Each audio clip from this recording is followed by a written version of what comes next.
السلام علیکم ناظرین، ہمارا یہ دوسرا ویلاگ ہے اور علامہ شبلی نعمانی رحمۃ اللہ پر ہم آپ کو پیش کر رہے ہیں ان کی حالات زندگی.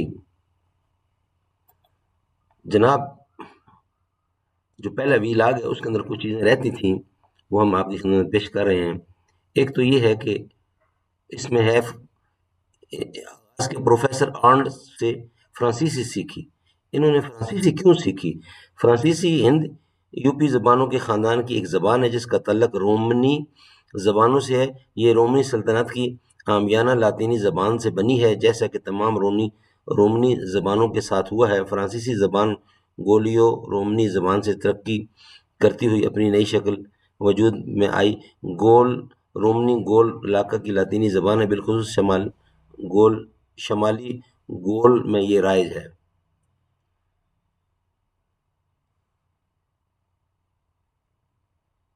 روما، جسے انگریزی زبان میں روم کہا جاتا ہے، اور یہی نام دنیا میں عمومی طور پر مستعمل ہے، اور یہ اطالیہ کا دارالحکومت اور سب سے بڑا شہر ہے.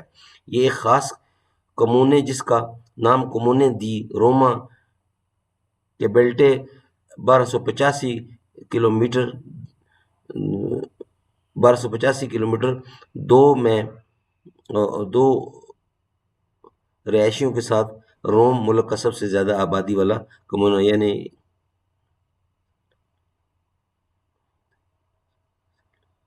28,60,009 رہائشیوں کے ساتھ روم ملک کا سب سے زیادہ آبادی والا کمونہ اور یوپی کا سب سے تیسرا یہ حصہ ہے یوپی.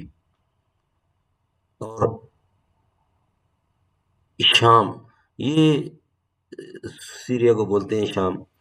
ناظرین، ہم پہلے ویلاگ میں بتا چکے ہیں کہ علامہ شبلی نعمانی 3 جون 1857، یعنی ان کا یوم پیدائش جو ہے وہ 3 جون 1857 ہے. تاریخ وفات ہے 18 نومبر 1914، یعنی 57 سال کی عمر انہوں نے پائی ہے. شہرت برطانوی ہند اور مادر علمی جو ہے ان کا علی گڑھ مسلم یونیورسٹی. استاد ان کے احمد علی سیان پوری، اور پیشہ ان کا مصنف اور مؤثر کینسی ہوئے سر سید احمد خان سے. ناظرین، پہلے ایسے میں ہم آپ کو ان کا تعارف کرا چکے ہیں. اب ہم ان کی ابتدائی زندگی پر آپ کے سامنے کوئی چیز پیش کرنا چاہ رہے ہیں. ابتدائی زندگی شبلی نعمانی کی پیدائش ایک مسلمان راجپوت گھرانے میں ہوئی. ان کے دادا شیو راج سنگھ جو بیسل نسل تھے نے کئی دہائیوں قبل حبیب اللہ اور مکیمہ خاتون کے ہاتھ پر اسلام قبول کیا.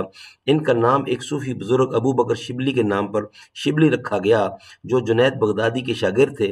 بعد میں انہوں نے اپنے نام میں نعمانی کا اضافہ کر لیا. اگرچہ ان کے چھوٹے بھائی تعلیم کے لیے لندن یعنی انگلینڈ گئے اور بعد میں واپس آئے، وہ ایک بیرسٹر کی حیثیت سے الہ آباد ہائی کورٹ میں ملازم تھے. لیکن شبلی نعمانی نے روایتی اسلامی تعلیم حاصل کی، اور ان کے استاد کا نام مولانا فاروق چڑیا کوٹی تھا، جو ایک منطقی عالم اور سر سید احمد خان کے خلاف کھل کر کلام کرنے والے مخالفین میں شامل تھے. اس سے ان کا علی گڑھ اور سر سید احمد کے ساتھ تعلق کی وجہ معلوم ہوتی ہے. چڑیا کوٹ سے تعلق خاص اہمیت رکھتا ہے. ڈیوڈ لیلا ویالڈ کہتا ہے کہ چڑیا کوٹ علماء کی ایک منفرد اقلیت پسند اور فلسفی مکاتب کا مرکز تھا، جس نے معترلہ الہیات، شروعاتی عرب یونانی سائنس اور فلسفے کی ترقی کے ساتھ ساتھ سنسکرت اور عبرانی جیسی زبانوں کا علم حاصل کیا.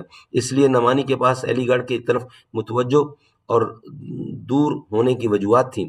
حتیٰ کہ علی گڑھ میں فارسی اور عربی کے استاد کے عہدے پر فائز ہونے کے بعد بھی انہوں نے کالج میں فکری ماحول کو ہمیشہ مایوس کن پایا اور آخرکار علی گڑھ چھوڑ دیا، کیونکہ انہیں یہ غیر سازگار معلوم ہوا. حالانکہ انہوں نے 1898 میں سر سید کی وفات کے بعد تک رسمی طور پر کالج سے استعفیٰ نہیں دیا تھا.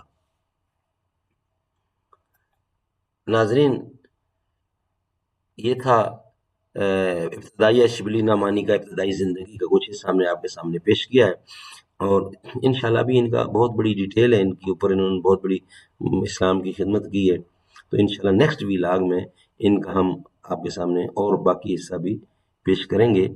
کہ ندوہ حیدرآباد، ابھی ان کا ہم نے پیش کیا ابتدائی زندگی. شبلی مشرق وسطی میں جو ہے نا وہ ہم نیکسٹ ویلاگ میں پیش کریں گے، شبلی مشرق وسطیٰ میں۔